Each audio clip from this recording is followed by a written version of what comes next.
Turning point defence academy. मैं अविनाश पारिक आपको physics subject पढ़ाने के लिए प्रेजेंट हुआ हूँ। जैसा कि आपको पता है, एयरफोर्स एग्जाम के लिए एक अभ्यास सीरीज स्टार्ट कर चुके हैं जिसमें हम आपको एक्सपेक्टेड लेवल के क्वेश्चंस सॉल्व करवा रहे हैं। आज इसी सीरीज में 25 क्वेश्चंस का एक सैंपल पेपर सॉल्व करने वाले हैं। सारे के सारे क्वेश्चन एग्जाम के पॉइंट ऑफ व्यू को ध्यान में रखते हुए डिजाइन किए गए हैं। तो मूव करते हैं क्वेश्चंस पे। क्वेश्चंस पे मूव करने से पहले एक मोटिवेशनल कोट है। कोट क्या बोलता है? धैर्य कड़वा होता है पर उसका फल मीठा होता है। धैर्य कड़वा होता है पर उसका फल मीठा होता है। कहने का तात्पर्य यह है कि जब भी आप एग्जाम की प्रिपरेशन करते हैं तो आपको धैर्य रखना होता है। अगर आप धैर्य के साथ प्रिपरेशन करते हो तो फाइनली सिलेक्शन आप गेट करते हो, क्योंकि बोला गया है कि मेहनत इतनी खामोशी से करो कि सफलताएं शोर मचा दे। अगर आप मेहनत करते समय साइलेंस रहते हैं, धैर्य रखते हैं, तो डेफिनेटली आपको रिजल्ट आपका सिलेक्शन की फॉर्म में मिलता है। तो मूव करते हैं क्वेश्चंस पे। क्वेश्चंस में क्या बोला गया है? A transformer is having 2100 turns in primary and 42 turns in secondary. An AC source of 120 volt and 10 ampere is connected to its primary. The secondary voltage and current are. एक transformer की प्राथमिक कुंडली में 2100 घेरे तथा द्वितीय कुंडली में 4200 घेरे हैं।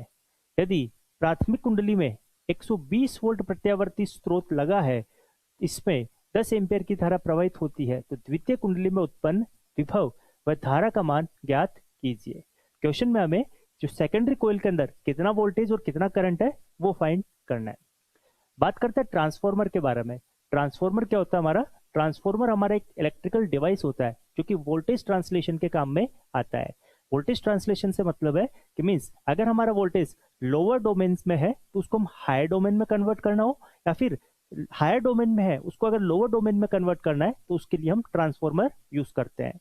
जब भी हम लोअर से हायर डोमेन में कन्वर्ट करते हैं तो इसको हम बोलते हैं स्टेप अप ट्रांसफॉर्मर, और जब भी हम हायर से लोअर में कन्वर्ट करते हैं तो इसको बोलते हैं हम स्टेप डाउन ट्रांसफॉर्मर। बात करते हैं ट्रांसफॉर्मर के सिंबल के बारे में। तो ट्रांसफॉर्मर का अगर हम सिंबल के बारे में बात करते हैं तो ट्रांसफॉर्मर का सिंबल हमारा कुछ इस तरीके से होता है।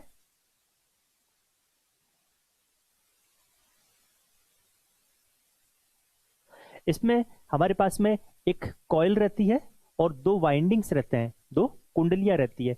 इसको हम बोलते हैं प्राथमिक कुंडली और इसको बोलते हैं हम सेकेंडरी कुंडली। जो भी इसके अंदर कुंडली के अंदर हेलिकल्स रहते हैं, घेरे रहते हैं, उनको हम एन से रिप्रेजेंट करते हैं। प्राथमिक कुंडली में जो घेरे हैं उनको हम एन पी से रिप्रेजेंट करते हैं, और सेकेंडरी कुंडली में, सेकेंडरी कॉइल में जो हमारे पास में घेरे रहते हैं उसको हम एन एस से रिप्रेजेंट कर रहे हैं। अगर यहाँ पर हमारा स्रोत लगा हुआ है तो उसको हम वी एस से रिप्रेजेंट करते हैं, जिससे कि एक प्रत्यावर्ती धारा प्रवाहित होती है, उसको हम आई पी से प्रदर्शित करते हैं।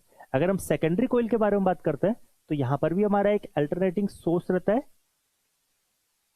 जिसको हम वी एस से रिप्रेजेंट करते हैं, और यहां पर जो प्रवाहित होने वाली करंट है उसको हम आई एस से रिप्रेजेंट करते हैं। बात करते हैं ट्रांसफॉर्मर के बारे में।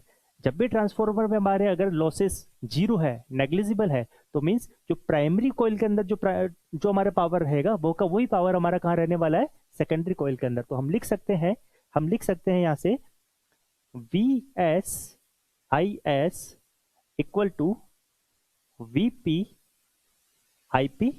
मीन्स पावर को हम किससे रिप्रेजेंट करते हैं?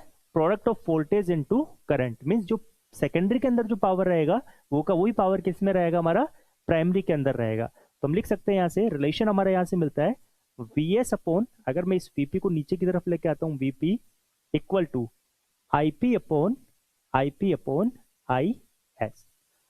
VP upon V S upon VP, I P upon I S. Last class में हमने देखा था वी एस अपॉन वीपी हमारा किसके बराबर होता है?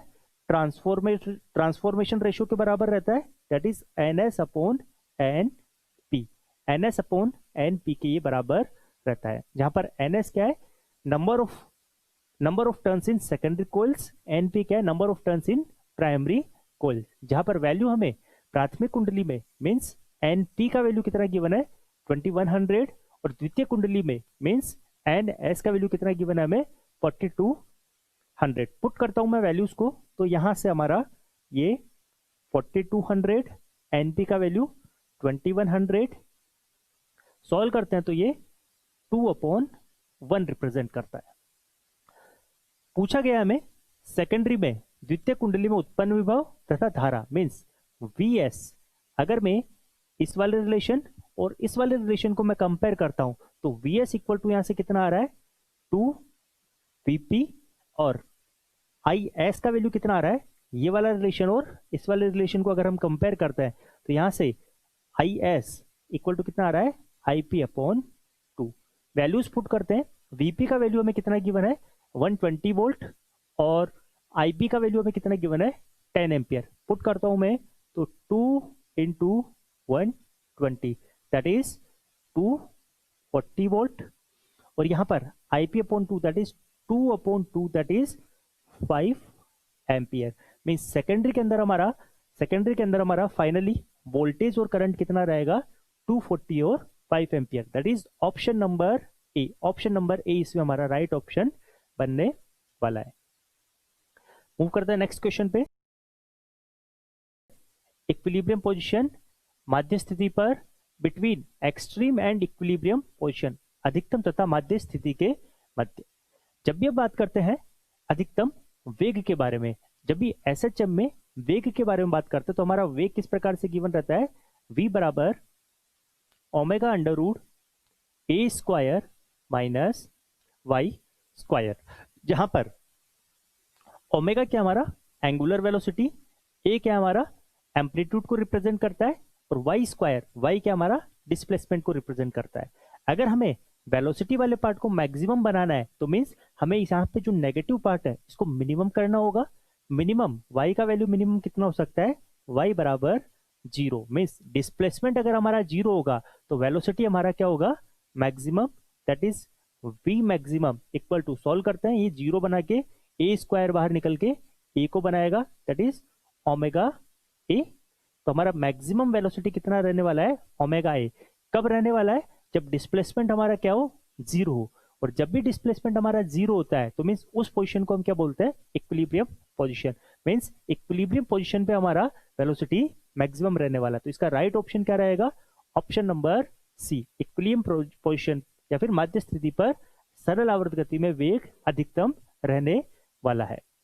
चलिए मूव करते हैं नेक्स्ट क्वेश्चन पे। A particle of mass 2 into 10 to की power -3 kilogram, charge 4 into 10 to the power -3 coulomb enters in a electric field of 5 volt per meter. Then its kinetic energy after 10 second is।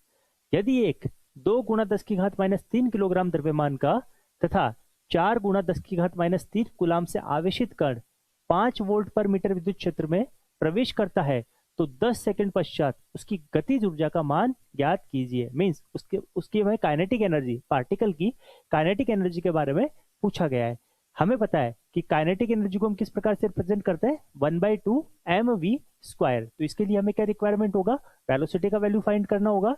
तो सबसे पहले हम given condition से जब भी अगर हमारा कोई पार्टिकल इलेक्ट्रिक फील्ड के अंदर रखते हैं तो उसके ऊपर एक फोर्स लगता है, उसको हम बोलते हैं electrostatic force. That is Newton के सेकंड लॉ से हमें क्या मिलता है F बराबर m a। F हमारा यहां पर क्या होगा इलेक्ट्रोस्टैटिक फोर्स, तो इसको मैं रिप्रेजेंट करूंगा E इंटू क्यू से m a। तो यहां से हमारा एक्सेलरेशन कितना निकल के आता है E q upon m। Values को मैं पुट करता हूं। E का वैल्यू हमें कितना गिवन है 5 वोल्ट पर मीटर, Q का वैल्यू हमें कितना गिवन है 4 इंटू 10 टू की power -3 that is 4 into 10 to की पावर -3 अपॉन M का वैल्यू कितना गिवन है 2 इंटू 10 टू की पावर -3। सॉल्व करते हैं। सॉल्व करने के बाद में यहां से ये कैंसिल आउट होके, ये 2 से कैंसिल आउट होके एक्सेलरेशन हमारा कितना आ रहा है 10 मीटर पर सेकेंड स्क्वायर। ये हमारा एक्सेलरेशन का वैल्यू यहाँ पर रिप्रेजेंट हो रहा है। हमें पता है कि जो हमारा वेलोसिटी रहता है वो वेलोसिटी हमारा किस तरीके से गिवन रहता है v बराबर at इस प्रकार से गिवन रहता है। हमें टाइम पीरियड कितना गिवन है 10 सेकेंड। तो वेलोसिटी हमारा कितना निकलेगा यहाँ से वेलोसिटी आता है हमारा 10 into 10 that is equal to 100 metre पर सेकेंड। तो हमारा वेलोसिटी का वैल्यू आता है 100 मीटर पर सेकेंड। क्वेश्चन में हमें पार्टिकल की काइनेटिक एनर्जी के बारे में पूछा है। गतिज ऊर्जा के बारे में पूछा है, तो काइनेटिक एनर्जी को हम किस प्रकार से रिप्रेजेंट करते हैं, 1/2 mv²। पुट करता हूं मैं वैल्यूज को, तो 1/2 m का वैल्यू कितना गिवन है हमें, द्रव्यमान 2 गुणा 10 की घात -3, तो पुट करता हूं 2 गुणा 10 की घात -3। यहाँ पर v का स्क्वायर है, मीन्स वेलोसिटी का स्क्वायर है। पुट करता हूं यहाँ से 100 इंटू 100, सॉल्व करते हैं, 2 से 2 टाइम कैंसिल आउट होता है, तो फाइनली हमारा काइनेटिक एनर्जी यहाँ पर ये 10⁴ 10⁻³ सॉल्व करने के बाद में फाइनल आंसर आता है हमारा 10 जूल। मीन्स काइनेटिक एनर्जी हमारी कितनी होगी, 10 joule. That is option number C. Option number C इसमें हमारा राइट ऑप्शन बनने वाला है। मूव करते हैं नेक्स्ट क्वेश्चन पे। 2 blocks of masses 7 kilogram and 5 kilogram are placed in contact with each other on a smooth surface. If a force of 6 Newton is applied on the heavier mass, the force on the lighter mass is 7 kilogram तथा 5 kilogram द्रव्यमान वाले 2 block जो कि एक दूसरे से सटे हुए हैं, चिकनी सतह पर रखे गए हैं। यदि भारी द्रव्यमान वाले ब्लॉक पर 6 न्यूटन का बल लगाया जाता है, तो हल्के वाले द्रव्यमान वाले ब्लॉक पर लगने वाले बल का मान ज्ञात कीजिए। जैसा कि आपको फिगर में शो गिवन है, ये आपका जो 2 ब्लॉक है 7 किलोग्राम और 5 किलोग्राम का, ये कहां पर प्लेस किए हुए हैं, एक स्मूथ सरफेस पर रखे हुए हैं, और यहाँ पर हम एक F फोर्स लगाते हैं, ठीक है, जो 6 न्यूटन का एक बल लगाते हैं। हमें पता है कि जब भी ब्लॉक स्मूथ सरफेस पर रखे गए हैं, ये चिकनी सतह पर रखे गए हैं, तो उनका एक्सेलरेशन, इनका जो त्वरण रहेगा, वो त्वरण हमेशा क्या रहेगा, समान रहेगा। तो हम यहाँ से लिख सकते हैं कि जो हमारा न्यूटन का सेकंड लॉ है, वहां से F बराबर कितना होता है हमारा, क्योंकि मास हमारा ऐड होगा, तो मास होगा हमारा m plus small m, 7 + 5 kilogram. Acceleration हमारा दोनों का सेम रहने वाला है, और फोर्स हमें कितना गिवन है, 6 न्यूटन का। मैं पुट करता हूं वैल्यूज को, तो 6 न्यूटन इक्वल टू मास हो गया हमारा 7 + 5 इंटू एक्सेलरेशन। यहां से हमारा एक्सेलरेशन 6/7 + 5 12 बनाता है, तो दैट इज 1/2 मीटर/सेकेंड स्क्वायर। दोनों ब्लॉक का हमारा एक्सेलरेशन कितना रहेगा, 1/2 मीटर/सेकेंड स्क्वायर। क्वेश्चन में पूछा गया है the force on the lighter mass, तो मीन्स जो लाइटर मास है, मीन्स जो हल्का द्रव्यमान है 5 किलोग्राम का, इस पर कितना बल लगेगा। तो इसके लिए हमें पता है F डैश, अगेन न्यूटन्स के लॉ से फोर्स इक्वल टू कितना होता है हमारा, मास इंटू एक्सेलरेशन। तो मास इसका कितना है, small m, that is 5।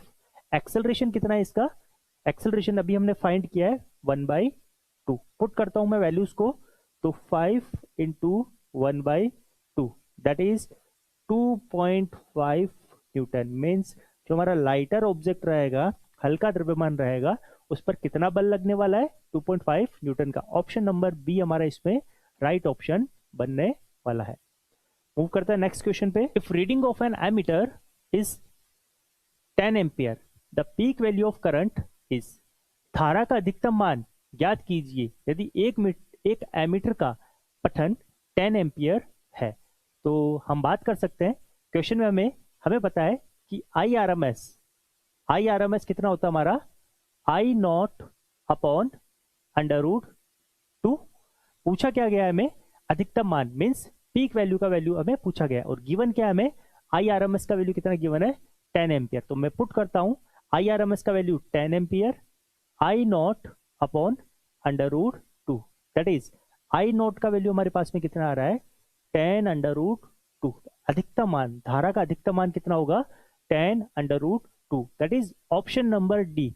Option number D इसमें हमारा राइट ऑप्शन बनने वाला है। मूव करते हैं नेक्स्ट क्वेश्चन पे। If the rotational speed of earth is increased, then weight of the body at the equator, यदि पृथ्वी की घूर्णन गति में वृद्धि की जाती है, तो भूमध्य रेखा पर किसी वस्तु के भार पर क्या प्रभाव पड़ेगा। मीन्स अगर किसी ऑब्जेक्ट को हम इक्वेटर पर प्लेस करते हैं, तो उसके वेट पर क्या इफेक्ट पड़ने वाला है। हमें पता है जब भी अगर हम बात करते हैं सरफेस पर, जब भी हम पृथ्वी की सतह पर गुरुत्वीय त्वरण के बारे में बात करते हैं, ग्रेविटेशनल एक्सेलरेशन के बारे में बात करते हैं, तो ग्रेविटेशनल एक्सेलरेशन कितना रहता है हमारा, g।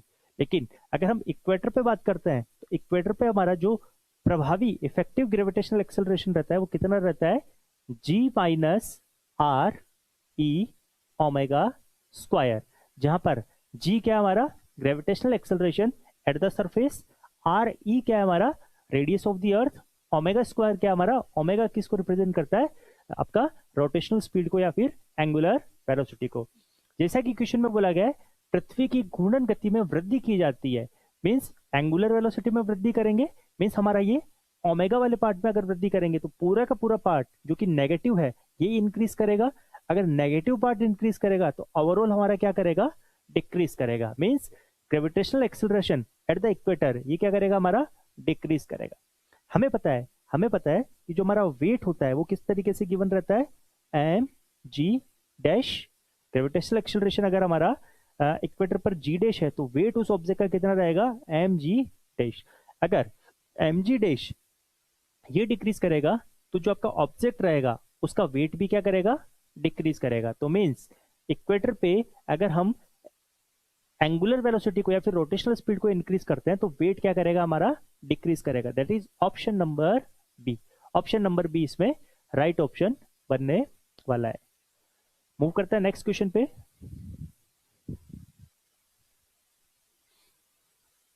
देखिए a thermodynamic process in which the system is insulated from the surrounding and no heat flows between the system and the surrounding is an, यदि एक उष्मागतिक प्रक्रम में निकाय तथा बाह्य वातावरण से उष्मा का स्थानांतरण नहीं होता है तो प्रक्रम होगा। मींस हमेशा जब भी अगर हमारे सिस्टम से निकाय का तथा बाह्य से निकाय तथा बाह्य वातावरण से उष्मा का ट्रांसफॉर्मेशन नहीं होता है तो मीन्स सिस्टम हमारा कैसा होता है रुद्धोष्म या फिर adiabatic system, means option number B इसमें हमारा राइट ऑप्शन बनने वाला है।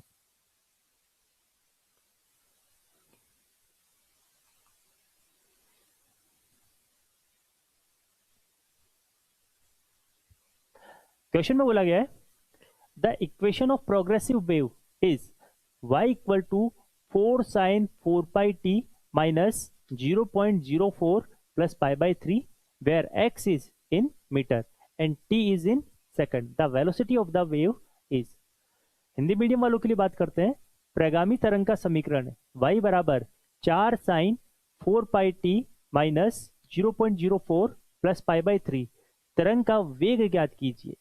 अगर हम बात करते हैं तरंग के समीकरण के बारे में तो हमारा जो स्टैंडर्ड समीकरण रहता है वो क्या रहता है y बराबर a sine omega T minus के एक्स प्लस फाइव, ये हमारा किसी भी तरंग का एक स्टैंडर्ड समीकरण रहता है प्रगामी या फिर प्रोग्रेसिव वेव का, जहां पर a किसको रिप्रेजेंट करता है हमारा एम्पलीट्यूड को, ओमेगा किसको रिप्रेजेंट करता है हमारा एंगुलर वेलोसिटी को रिप्रेजेंट करता है, कि हमारा प्रोपगेशन कांस्टेंट को रिप्रेजेंट करता है और फाई हमारा रिप्रेजेंट करता है हमारा फेज डिफरेंस को। क्वेश्चन में हमें पूछा क्या गया है वेलोसिटी हमें पूछा गया है। तो हमें पता है कि जो हमारा तरंग का वेलोसिटी रहता है v बराबर कितना रहता है हमारा ओमेगा अपॉन की। यहां पर अगर हम कंपेयर करते हैं तो ओमेगा का वैल्यू कितना आ रहा है हमारा यहां से 4 पाई और के का वैल्यू कितना आ रहा है हमारा 0.04। सॉल्व करते हैं इसको तो सॉल्व करने के बाद में हमारे पास में ये आता है 4 से 4 टाइम कैंसिल 100 पाई मीटर पर सेकेंड, 100 पाई मीटर पर सेकेंड। तो ऑप्शन नंबर ए इसमें हमारा राइट ऑप्शन बनने वाला है।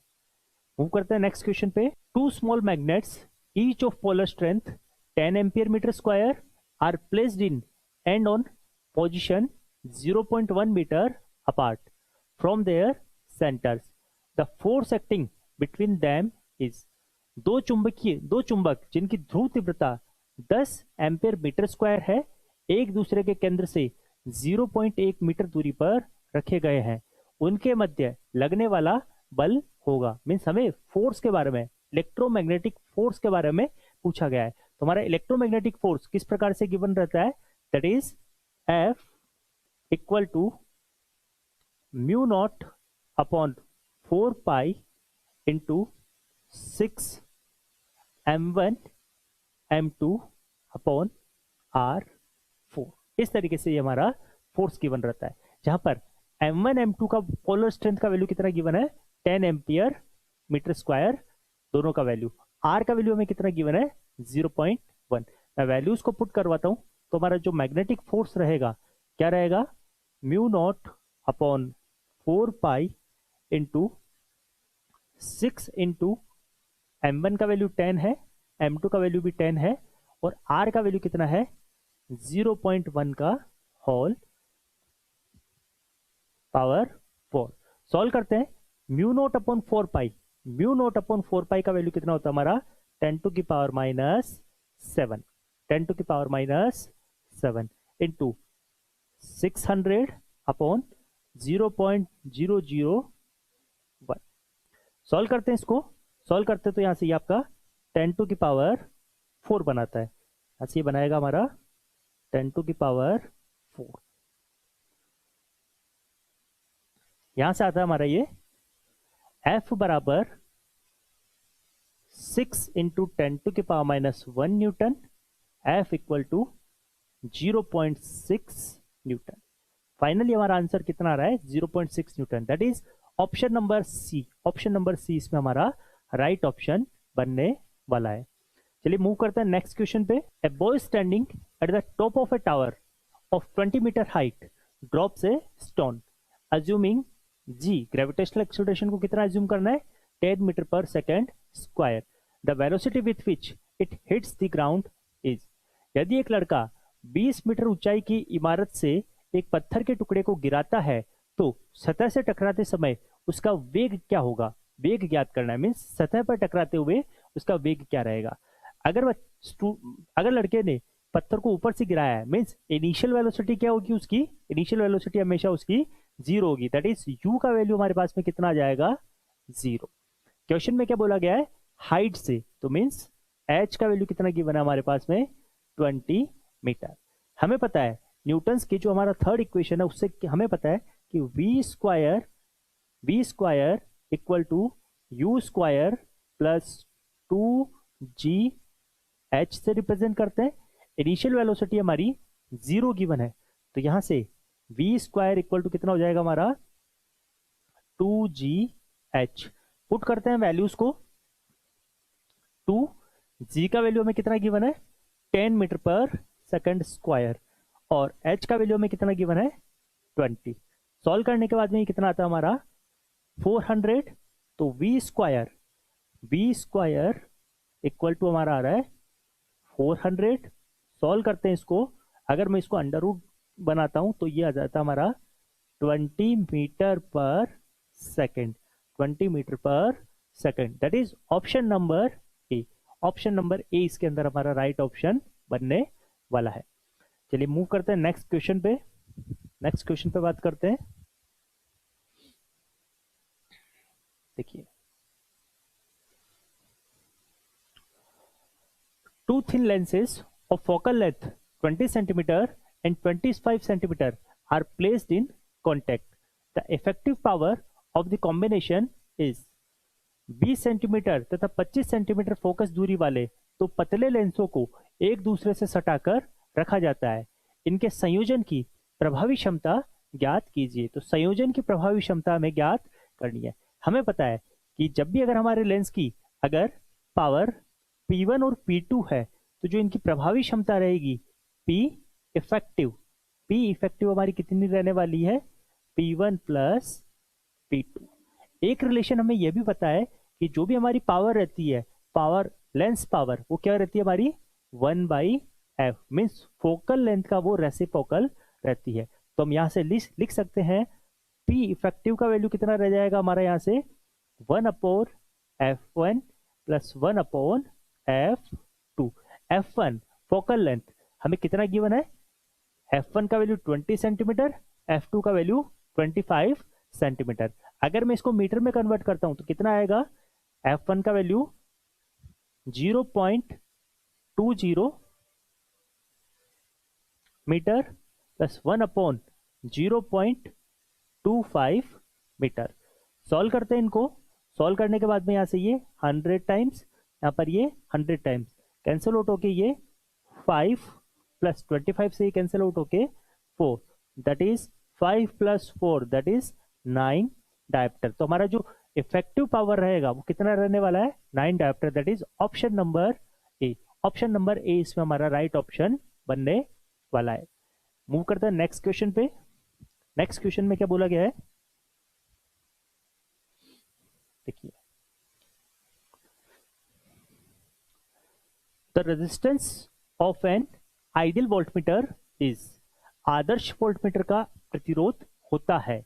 आदर्श वोल्टमीटर का प्रतिरोध हमारा कितना होता है, ऑप्शन हमारे पास में लो, हाई, इनफाइनाइट और जीरो। तो जो हमारा आइडियल वोल्टमीटर रहता है उसका प्रतिरोध, उसका रेजिस्टेंस हमेशा कितना रहता है, इनफाइनाइट। हमेशा उसका प्रतिरोध इनफाइनाइट रहता है, ज्यादा से ज्यादा होना चाहिए। जब भी अगर हमारे वोल्टेज का प्रतिरोध अगर अनंत होगा या फिर मैक्सिमम होगा तो इससे क्या होगा, ज्यादा से ज्यादा वहां पर वोल्टेज ड्रॉप होगा। अगर हम एक्सपेक्टेड लेवल के क्वेश्चंस की बात करते हैं, अगर यहाँ पर resistance of an ideal ammeter के बारे में पूछा होता है तो हमारा आइडियल एमीटर का रेजिस्टेंस कितना होता है, हमारा 0। अगर रेजिस्टेंस 0 होगा तो मीन्स ज्यादा से ज्यादा करंट उसके अंदर से एंटर हो पाएगी। तो हमारा जो रेजिस्टेंस ऑफ आइडियल एमीटर वो कितना होता है, हमारा 0। लेकिन अगर हम रेजिस्टेंस ऑफ आइडियल वोल्टमीटर के बारे में बात करते हैं तो कितना होता है, हमारा अनंत, इनफाइनाइट। मूव करते हैं नेक्स्ट क्वेश्चन पे। A closed organ pipe of length 20 centimetre is sounded with A tuning fork in resonance. What is the frequency of tuning fork? 20 centimetre लंबाई वाले बंद आर्गन पाइप में अनुनाद की स्थिति में ट्यूनिंग फोर्क द्वारा ध्वनित किया जाता है। ट्यूनिंग फोर्क की आवृत्ति का मान ज्ञात कीजिए। ट्यूनिंग फोर्क की हमें आवृत्ति बतानी है। मीन्स क्वेश्चन में क्या बोला गया है, in resonance. In resonance means अनुनाद की स्थिति में। अनुनाद की स्थिति में हमेशा क्या बनता है, हमारा पहला अधि स्वर बनता है, फर्स्ट रेजोनेंस क्रिएट होता है। जब भी हमारा फर्स्ट रेजोनेंस क्रिएट होता है तो मीन्स हमारी लेंथ क्या रहेगी, वहां पर लेंथ इक्वल टू λ/4। तो यहां से हमारे पास में वेवलेंथ का वैल्यू कितना आएगा, हमारे पास में 4L। वेवलेंथ का वैल्यू कितना आता है हमारे पास में, 4L। हमें पता है कि फ्रीक्वेंसी पूछी गई है, ट्यूनिंग फोर्क की आवृत्ति। तो फ्रीक्वेंसी हमारी किस तरीके से रिप्रेजेंट करती है, वेलोसिटी अपॉन वेवलेंथ। वेलोसिटी हमें कितनी गिवन है, वेलोसिटी हमें गिवन है 332 मीटर पर सेकेंड। 332 मीटर पर सेकेंड। वेवलेंथ हमें कितना गिवन है, 4L। अगर मुझे L के बारे में बताया गया है तो L कितना गिवन है, 20 सेंटीमीटर। इसको मैं मीटर में कन्वर्ट करता हूं ऐसे सिस्टम के लिए तो 0.2 मीटर। L का वैल्यू हमारे पास में कितना है, यहाँ पर 20 सेंटीमीटर। सॉल्व करते हैं इसको। तो सॉल्व करने के बाद में इसको हम 100, ये आपके यहाँ से 5 टाइम कैंसिल आउट होता है। 4 से इसको सॉल्व करते हैं तो 8 टाइम्स 32, 3। सॉल्व करने के बाद में 5 को अगर यहां से मल्टीप्लाई करते हो तो 541 हर्ट्ज। मीन्स ट्यूनिंग फोर्क की हमारी फ्रीक्वेंसी कितनी रहेगी, जब वो रेजोनेंस की कंडीशन में है तो 415 hertz. Option number D, option number D इसमें हमारा राइट ऑप्शन बनने वाला है। मूव करते हैं नेक्स्ट क्वेश्चन पे। क्वेश्चन हमारा थर्मोडायनेमिक्स है। सारे के सारे क्वेश्चन आपके जुम्बल्ड फॉर्म में है। डिफरेंट टॉपिक से हमने कवर किए हैं। A body cools from 80 degree centigrade to 64 degree centigrade in 5 minute and same body cools from 80 degree centigrade to 52 degree centigrade in 10 minute. What is the temperature of the surrounding. Means हमें वातावरण का theta naught का value हमें पूछा गया है। अगर हम बात करते हैं हिंदी मीडियम वालों के लिए बात करते हैं, यदि एक वस्तु 80 डिग्री सेंटीग्रेड से 64 डिग्री सेंटीग्रेड तक ठंडा होने में 5 मिनट लगता है तथा 80 डिग्री सेंटीग्रेड से 52 डिग्री सेंटीग्रेड तक ठंडा होने में 10 मिनट लगता है, तो वातावरण का तापमान ज्ञात कीजिए। अगर हम बात करते हैं एयरफोर्स एग्जाम में इस टाइप के क्वेश्चन हमारे फ्रिक्वेंटली आस्क्ड क्वेश्चन होते हैं। तो हम स्टार्ट करते हैं। हमें पता है Newton's cooling law, Newton's law of cooling क्या होता है हमारा, from Newton's cooling law. Newton's cooling law से हमें क्या पता है, θ1 minus θ2 upon t alpha θ1 plus θ2 upon 2 minus θ0। तो यहां पर θ1 क्या हमारा इनिशियल टेम्परेचर, θ2 क्या हमारा फाइनल टेम्परेचर, T क्या हमारा टाइम पीरियड, टी हमारा यहाँ पर टाइम पीरियड, अल्फा हमारा temperature coefficient, theta 1 theta 2 again हमारा इनिशियल और फाइनल, और थीटा नोट किसको रिप्रेजेंट करता है, हमारा थीटा नोट हमारा सराउंडिंग को रिप्रेजेंट करता है। फर्स्ट केस के बारे में बात करते हैं, 80 से 64 डिग्री ठंडा होने में 5 मिनट लगता है। तो मैं पुट करता हूं यहाँ पे फर्स्ट केस के लिए पुट करता हूं, तो थीटा 1 80, थीटा 2 64, टाइम पीरियड कितना लग रहा है हमारा 5, अल्फा इक्वल टू 80 प्लस 64 हमारा कितना हो रहा है, 80 प्लस 64 को अगर हम ऐड करते हैं तो ये बनाता है हमारा 144/2 माइनस थीटा नॉट। इसी तरीके से अगर हम सेकंड केस के लिए बात करते हैं 80 डिग्री से 52 डिग्री सेंटीग्रेड के लिए, तो 80 माइनस 52, लेकिन अभी टाइम पीरियड कितना है हमारा 10 मिनट, तो मैं लिखूंगा यहां पर 10 इक्वल टू अल्फा, ऐड करते हैं दोनों को, तो ऐड करने के बाद में हमारे पास में कितना आएगा 213/2 माइनस थीटा नॉट। सॉल्व करते हैं यहां से सॉल्व करते हैं, तो 80 माइनस 64, 80 माइनस 64 हमारा कितना बनाएगा 16/5, और यहां से ये कितना बनने वाला है 8, आपका यहां से 7 में से 5 माइनस हुआ तो 28/10। इक्वेशन नंबर फर्स्ट और सेकंड को डिवाइड करते हैं आपस में, तो डिवाइड करने के बाद में हमारे पास में कितना आता है 16/5 अपॉन में जाके ये 10/28 ऊपर जाके। नेक्स्ट हमारे यहां से सॉल्व करते हैं इसको, यहां से हम सॉल्व करते हैं तो ये कैंसिल आउट हो गया हमारा 7 टाइम्स, 2 टाइम्स, इसको कैंसिल करते हैं तो 6 टाइम्स मीन्स क्या बनाता है ये 72 minus theta naught upon 66 minus theta naught. Solve करते हैं तो ये 5 से 2 टाइम कैंसिल, और ये यहां से 4 टाइम कैंसिल, ये 7 टाइम्स और ये हमारा 8 टाइम्स। तो कहने का मतलब ये है 8/7 equal to 72 minus theta naught upon 66 minus theta naught. Solve करते हैं, क्रॉस मल्टीप्लीकेशन करते हैं, तो क्रॉस मल्टीप्लीकेशन से ये हमारा कितना आता है 8, इसको यहां से क्रॉस मल्टीप्लाई करते हैं तो ये 528 minus 8 theta naught equal to, इसको अगर मैं यहां से मल्टीप्लाई करता हूं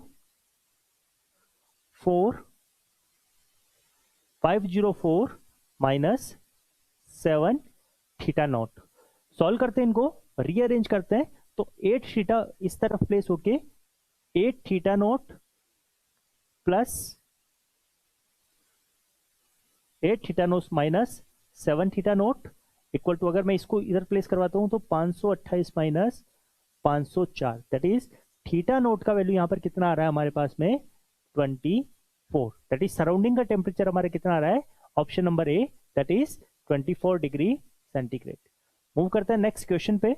if two forces each of 2 newton are inclined at 60 degree then resultant force is, यदि 2 न्यूटन के 2 बल एक दूसरे को 60 डिग्री सेंटीग्रेड 60 डिग्री कोण पर लगाए जाते हैं तो परिणामी बल होगा। परिणामी बल के बारे में हमें पूछा गया है।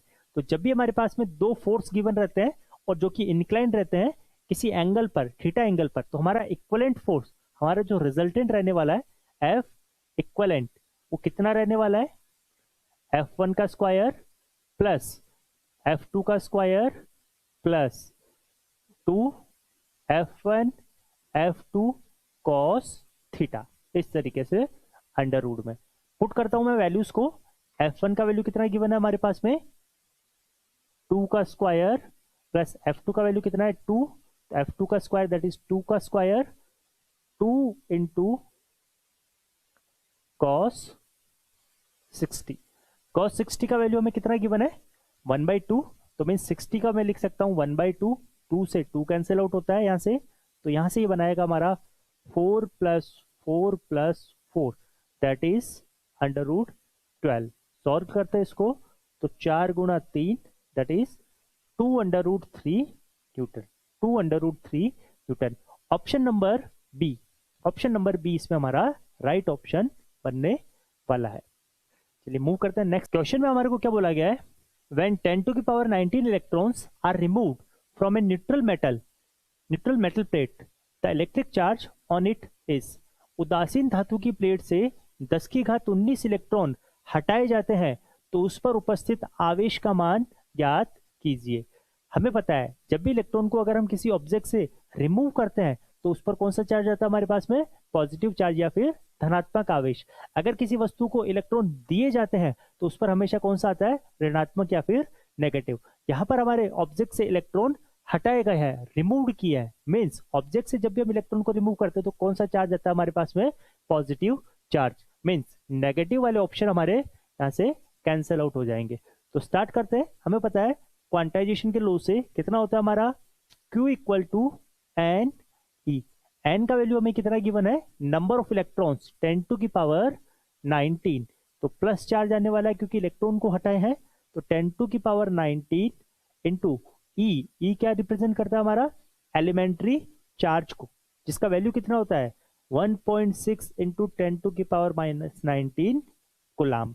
सॉल्व करते हैं तो प्लस 19 से माइनस 19 कैंसिल आउट होके प्लस का 1.6 कूलाम, मीन्स चार्ज का वैल्यू कितना हमारा 1.6 कूलाम प्लस का, that is option number B. Option number B इसके अंदर हमारा राइट ऑप्शन बनने वाला है। चलिए मूव करते हैं नेक्स्ट क्वेश्चन पे। क्वेश्चन में क्या बोला गया है, a packet is dropped from a balloon which is going upward with the velocity of 12 metre पर second. The velocity of the packet after 25 second will B.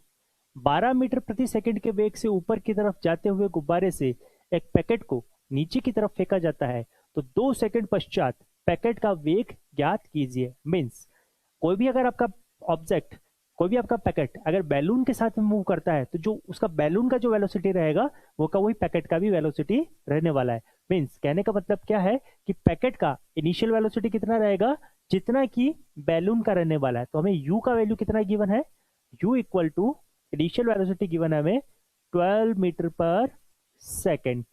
Time period हमें नीचे की तरफ, पैकेट को नीचे की तरफ फेंका जाता है तो g एक्सेलरेशन हमारा कितना रहेगा, -9.8 मीटर पर second square. Time period 2 second पश्चात हमें पूछा है, यहाँ पर हमें 2 सेकंड पश्चात पूछा है, मीन्स टाइम पीरियड का वैल्यू गिवन है 2 सेकंड। क्या पूछा है, फाइनल वेलोसिटी। फाइनल वेलोसिटी हमसे पूछी गई है। तो चलिए बात करते हैं। हमें पता है इक्वेशन v इक्वल टू कितना होता है हमारा u प्लस AT। यहां पर v हमें पूछा है, u का वैल्यू हमारा कितना है 12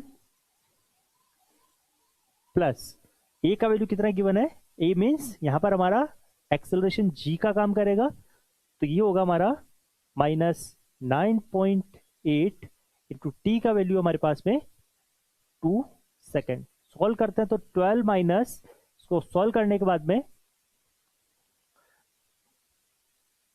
19.6, दैट इज सॉल्व करते हैं तो उसको माइनस का 7.4 मीटर पर सेकेंड। वेलोसिटी का वैल्यू कितना आ रहा हमारा -7.6, यहां पर आपका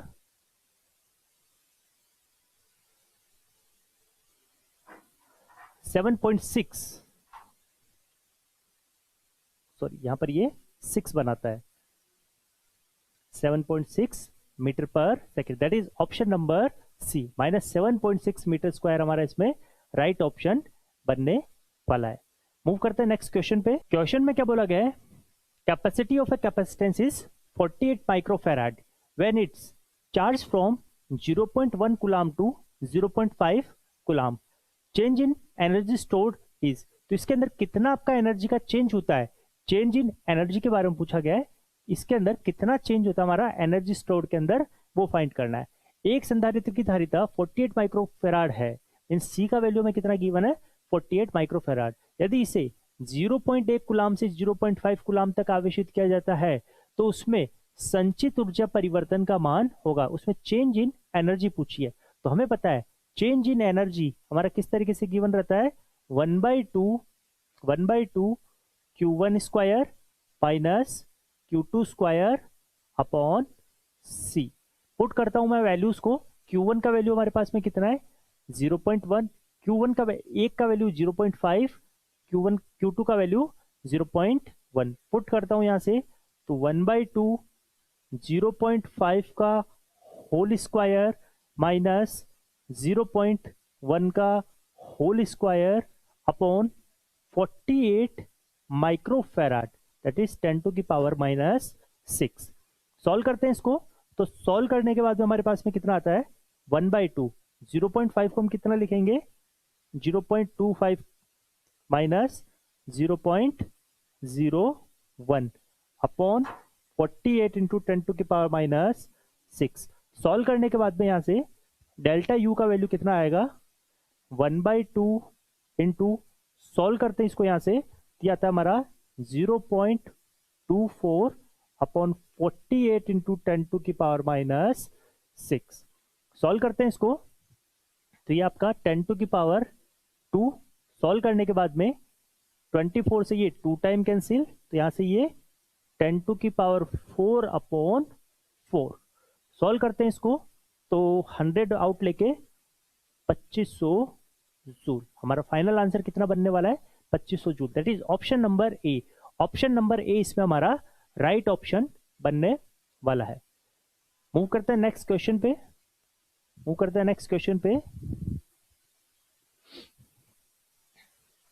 देखिए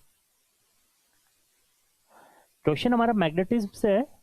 if magnetic susceptibility of a material is large and positive, the material is, यदि किसी पदार्थ की चुंबकीय संवेदनशीलता धनात्मक तथा अधिक है तो पदार्थ होगा, मीन्स हमेशा हमारा पदार्थ क्या होगा फेरोमैग्नेटिव।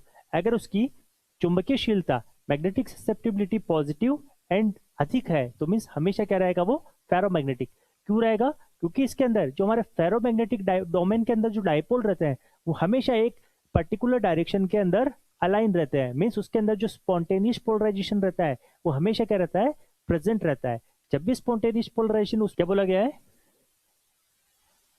The electric field E, current density J and conductivity sigma and conductor of a conductor are related as, चालक के लिए विद्युत क्षेत्र की तीव्रता E तथा धारा घनत्व J तथा चालकता सिग्मा के मध्य संबंध होगा।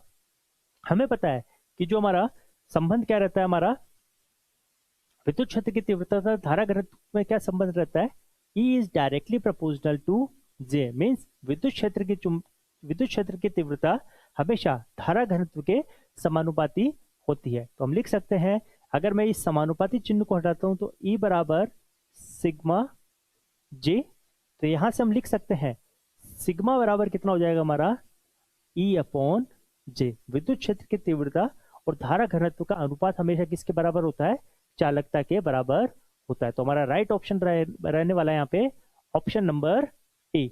ऑप्शन नंबर ए इसमें हमारा राइट ऑप्शन बनने वाला है। मूव करते हैं नेक्स्ट क्वेश्चन पे।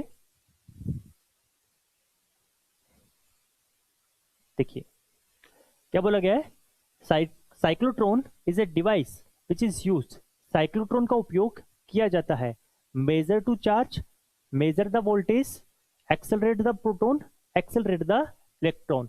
आवेश मापन के लिए, विभव मापन के लिए, प्रोटॉन को त्वरित करने के लिए या फिर इलेक्ट्रॉन को त्वरित करने के लिए। जब भी अगर हम बात करते हैं साइक्लोट्रॉन के बारे में तो साइक्लोट्रॉन का क्या उपयोग होता है हमारा, इलेक्ट्रॉन को एक्सेलरेट करने के लिए, मीन्स इलेक्ट्रॉन को त्वरित करने के लिए हम किसका उपयोग करते हैं, साइक्लोट्रॉन का। आपका ये मैग्नेटिक डिवाइस रहती है। मूव करते हैं नेक्स्ट क्वेश्चन पे। देखिए क्वेश्चन में क्या बोला गया है, to make the frequency of spring oscillator double, to make the frequency of spring oscillator double we have to, एक स्प्रिंग दोलन के लिए आवश्यक आवृत्ति को दुगना करने के लिए यहां पर हमारा होगा दुगना करने के लिए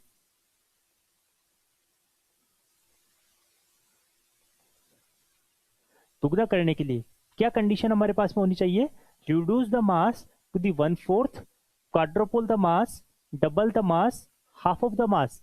द्रव्यमान को 1/4 घटाना होगा, द्रव्यमान को 4 गुना करना होगा, या फिर द्रव्यमान को दुगना करना होगा, द्रव्यमान को आधा करना होगा।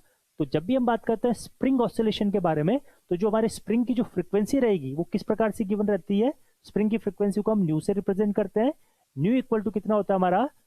2 पाई अंडर रूट के अपॉन एम, जहां पर के क्या हमारा स्प्रिंग कांस्टेंट है और एम क्या हमारा मास ऑफ द स्प्रिंग। तो जनरली हम यहां से लिख सकते हैं यहां पे nu is directly proportional to 1 upon under root M. इस प्रकार से हम रिलेशन लिख सकते हैं। क्वेश्चन में हमें क्या गिवन है? इनिशियली हमारा स्प्रिंग का वेलोसिटी है वो क्या है? हमारा स्प्रिंग का जो फ्रीक्वेंसी है वो कितना है? New 1, that is new. Second case में हमें क्या करना है? सेकंड केस में हमें उसको चेंज करके ट्वाइस करना है, मीन जो पहले वाली है उसका दुगना करना है। अगर मैं इस रिलेशन को ध्यान में रखते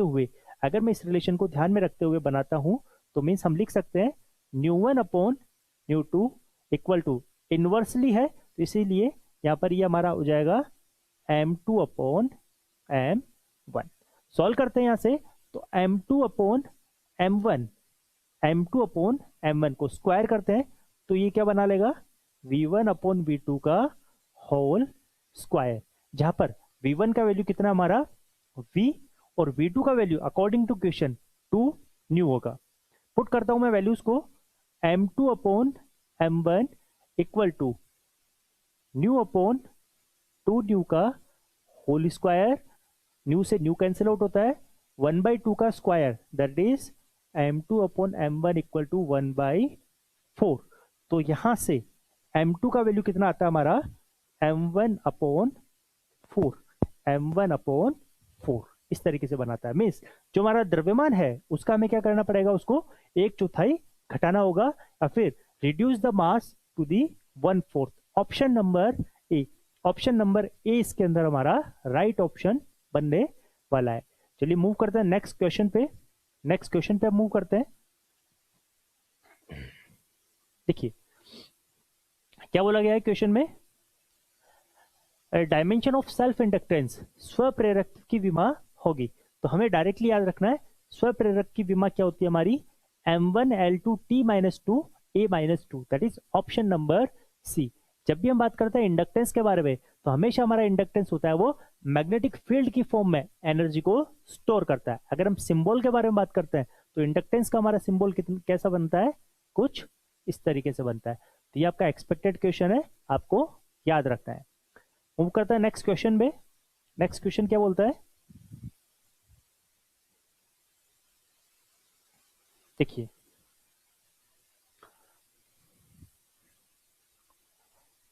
according to Hooke's law of elasticity, if stress is increased then the ratio of the stress to strain is। Hook के प्रत्यास्था नियम से यदि प्रतिबल का मान बढ़ाया जाता है तो प्रतिबल तथा विकृति का अनुपात होगा। हमें पता है हुक के नियम के अनुसार क्या होता है? Stress is directly proportional to strain. हम लिख सकते हैं stress is directly proportional to strain. Means कहने का मतलब क्या होता है? प्रतिबल हमारा विकृति के समानुपाती होता है।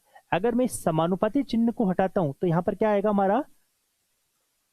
स्ट्रेस इक्वल टू एक कांस्टेंट आएगा जिसको यंग्स मॉडुलस ऑफ इलास्टिसिटी बोलते हैं, ई टू स्ट्रेन। तो कहने का मतलब ये है कि मीन्स ई इक्वल टू क्या होगा हमारा? Stress upon strain. Stress upon strain का रेशियो हमेशा क्या रहेगा हमारा? एक कांस्टेंट रहेगा। अगर मैं स्ट्रेस को बढ़ाता हूं तो स्ट्रेन क्या करेगा हमारा? डिक्रीज करेगा। तो मीन्स ये हमेशा हमारा कांस्टेंट वैल्यू को रिप्रेजेंट करता है। तो मीन्स हम कह सकते हैं प्रतिबल तथा विकृति का अनुपात, स्ट्रेस टू स्ट्रेन रेशियो हमेशा क्या रहने वाला है? नियत रहने वाला है, कांस्टेंट रहने वाला है। That is option number B. Option number B इसके अंदर हमारा राइट ऑप्शन बनने वाला है। चलिए मूव करते हैं नेक्स्ट क्वेश्चन पे। नेक्स्ट क्वेश्चन में क्या बोला गया है? देखिए If the linear momentum of a body is increased by 50%, then the kinetic energy of that body increase by, means अगर हम मोमेंटम को 50% से इंक्रीज करते हैं तो काइनेटिक एनर्जी उसका कितना इंक्रीज करेगा, ये हमसे पूछा गया है। यदि किसी वस्तु के रेखिक संवेग को 50% तक बढ़ाया जाता है तो गतिज ऊर्जा में कितना प्रतिशत वृद्धि होगी, गतिज ऊर्जा में कितना प्रतिशत वृद्धि होगी, ये पूछा गया है। हमें पता है कि जो हमारी काइनेटिक एनर्जी होती है, काइनेटिक एनर्जी को हम किस प्रकार से रिप्रेजेंट करते हैं, अगर हम संवेग के रूप में उसको प्रदर्शित करते हैं तो p²/2m से रिप्रेजेंट करते हैं। तो कहने का तात्पर्य यहां पर क्या है, काइनेटिक एनर्जी समानुपाती होती है हमारी संवेग के वर्ग के। Kinetic energy is directly proportional to p²। Question में हमें क्या बोला गया है, क्वेश्चन में हम बात करते हैं अगर हमारे पास में संवेग पहले p1 है तो उस समय काइनेटिक एनर्जी क्या रहेगी हमारी k1। अगर संवेग हमारा p2 है तो काइनेटिक एनर्जी क्या रहने वाली है k2। तो यहां से एक रिलेशन हम बना सकते हैं, काइनेटिक एनर्जी इन दोनों का रेशियो हमारा किसके बराबर रहेगा, p2/p1 का स्क्वायर। इस तरीके से, क्योंकि ये समानुपाती है, अगर p1 संवेग है तो काइनेटिक एनर्जी k1, अगर p2 संवेग है तो काइनेटिक एनर्जी k2। अगर हम दोनों का रेशियो निकालते हैं, दोनों का रेशियो हमारा कितना आएगा, p2/p1 का होल स्क्वायर। क्वेश्चन में जैसा बोला गया है इस संवेग को हमने बढ़ाकर क्या किया है, 50% बढ़ाया है, मीन्स k2/k1 इक्वल टू, अगर इनिशियली संवेग हमारा क्या है 100 है, अगर इनिशियली संवेग 100 है तो इसका 50% कितना हो जाएगा हमारा 150 होल स्क्वायर। सॉल्व करते हैं इसको, सॉल्व करने के बाद में कितना बना रहा हमारा 3/2, दैट इज k2/k1 का रेशियो, k2/k1 का रेशियो हमारा कितना आ रहा है हमारा 3/2। इस तरीके से पूछा गया है गतिज ऊर्जा में कितना प्रतिशत वृद्धि हुआ है, मीन्स गतिज ऊर्जा का डिफरेंस अपॉन इनिशियली हमारा कितना काइनेटिक एनर्जी था, तो हम लिख सकते हैं k2/k1 -1 इक्वल टू, इसको अगर हमने सॉल्व किया तो ये स्क्वायर में है, दैट इज 9/4। तो हमारे यहां से 9/4 -1, तो चेंज इन, तो k2 - k1 अपॉन k1 क्या बना रहा है ये 4, 9 - 4 दैट इज 5/4। अगर हमें परसेंटेज निकालना है चेंज इन काइनेटिक एनर्जी में with respect to initial kinetic energy, तो इंटू 100 करना होगा, 5/4 इंटू 100 दैट इज 25 से कैंसिल आउट होके ये 125% बनाता है। 125% ये हमारा इसमें फाइनल आंसर बनने वाला है, that is option number B. Option number B इसमें हमारा राइट ऑप्शन बनने वाला है। तो आज के सेशन में हमने 25 क्वेश्चन की सीरीज कंप्लीट की है। आई होप आपको सारे के सारे क्वेश्चन एग्जाम के पॉइंट ऑफ व्यू से इंपॉर्टेंट